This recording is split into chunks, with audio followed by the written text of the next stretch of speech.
حرم میں گری ہوئی چیز نہ اٹھائیں، اگر اٹھائیں تو بس جس کا پتہ ہے اس کو پہنچائیں۔ ہاں ایسی چیز ہے جو ضائع ہو جائے گی، کچرے میں چلی جائے گی، وہ اٹھا سکتے ہیں۔ ویسے پیسے پڑے ہوں نا وہ بھی کچرے میں نہیں ڈالتے، فکر نہ کرو۔ حرم میں کعبے کی طرف پاؤں کرنا اگر معذوری ہے تو کوئی حرج نہیں، ویسے بھی اگر نیت توہین کی نہ ہو تو کوئی حرج نہیں، بلکہ آپ حیران ہوں گے کہ بعض ائمہ کے نزدیک تو کہتے ہیں کہ کعبے کی طرف پاؤں کرنا جو ہے اس میں کوئی گناہ نہیں ہے، اس لیے اگر آپ مسئلے پاؤں ہیں، اٹھوں گا تو میرا رخ کدھر ہوگا؟ کعبے کی طرف ہوگا۔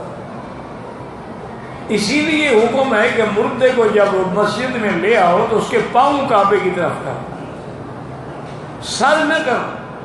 اگر سر کرو گے اٹھے گا تو کعبے کو تو مشت ہوگی نا، اگر پاؤں ہوں گے اٹھے گا تو کعبے کی طرف رخ ہوگا۔ اس لیے یہ ایسا مسئلہ نہیں ہے۔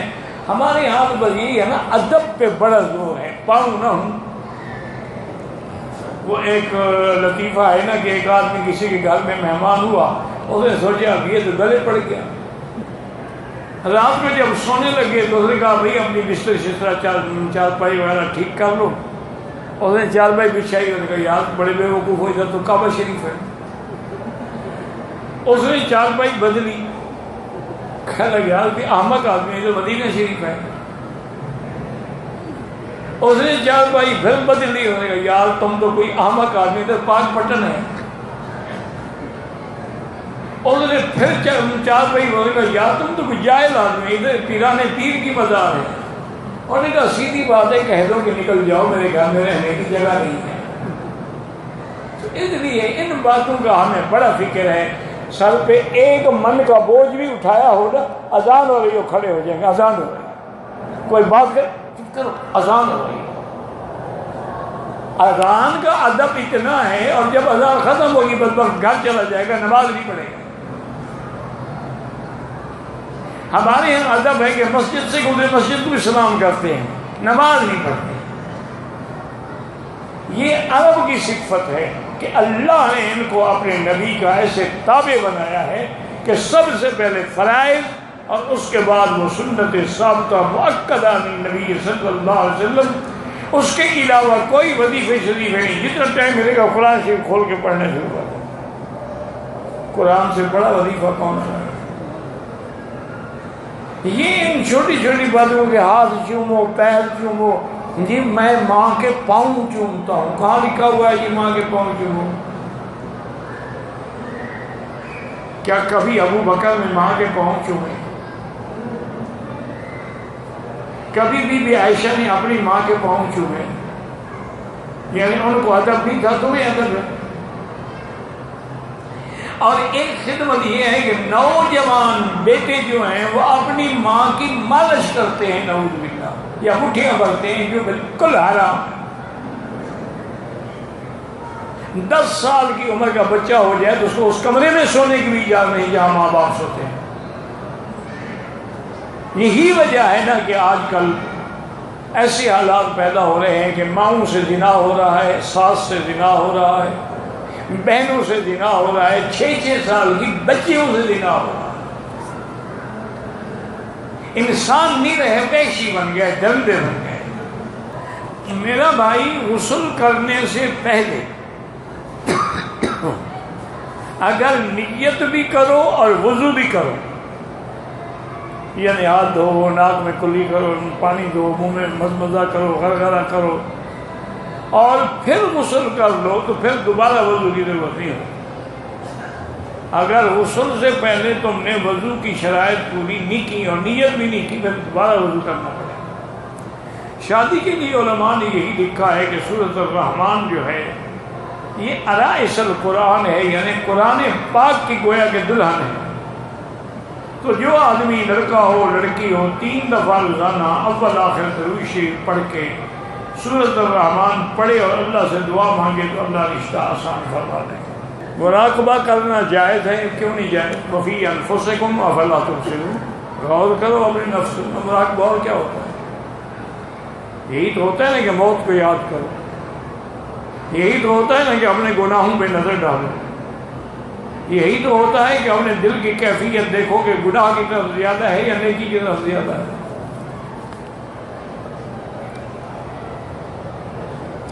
اپنی بیوی کو مرد ہاتھ پکڑ کر طواف کرا سکتا ہے، کیوں نہیں کرا؟ ہماری بیوی ہے۔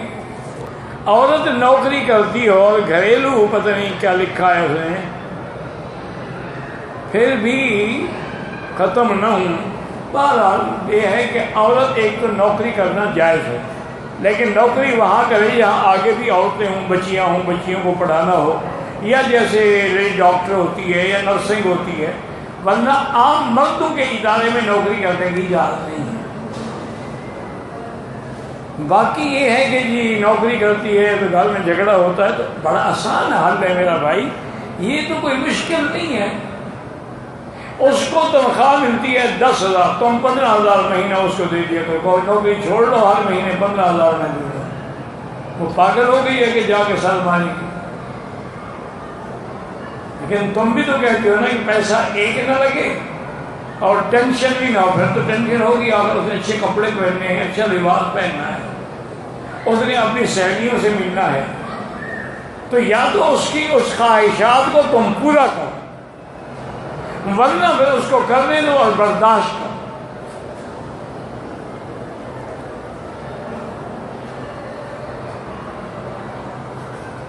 جب بچہ بالغ ہو جائے پھر روزہ فرض ہوتا ہے۔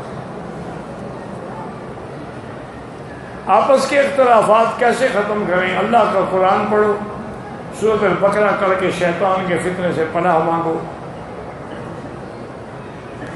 بے جا فضول خرچی جو ہے وہ تو شیطان کا کام ہے۔ ان المبذرین کانوا اخوان الشیاطین، جو فضول خرچیاں کرتے ہیں وہ شیطان کے بھائی ہیں۔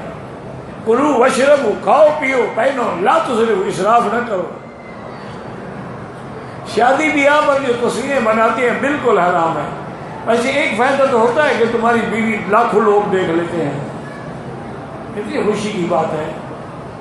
اچھا، اور آج کل جتنے بڑے آدمی ہیں نا، انہوں نے شادی والی رات کا جو مووی بنائی ہے، فلم بنائی ہے میاں بیوی کی، اسی روسی جوڑے میں وہ بیڈ روم میں فریم کرا کے رکھا ہوا ہے تاکہ جو دوست آئے پہلے میری بیوی کو دیکھے۔ انا للہ و انا الیہ راجعون، ولا نقول لا حول ولا قوۃ الا باللہ العلی العظیم۔ عورت اپنے گھر سے مخلص ہو، سسرالی چپکرش ختم نہ ہو تو کیا کرنا چاہیے؟ یا لطیف ہو یا ودود، یا ذل جلال والاکرام پڑھ کے دعا کرے کہ اللہ ان کو ہدایت دے اور آپس میں اتفاق و اتحاد پیدا ہو۔ کوشش کے باوجود غیبت کرنا، تو غیبت جو ہے وہ تو زنا سے بھی بڑا گناہ ہے۔ حضور نے فرمایا غیبت تو ایسے ہے جیسے تم اپنے مردہ بھائی کا گوشت کھا رہے ہو، توبہ کرو فوراً، یہ گناہ کبیرہ ہے۔ کیسے ختم ہو؟ توبہ کرو، استغفار کرو۔ طواف کے 2 رکعات جو ہیں پورے حرم میں جہاں پڑھ سکتے ہیں۔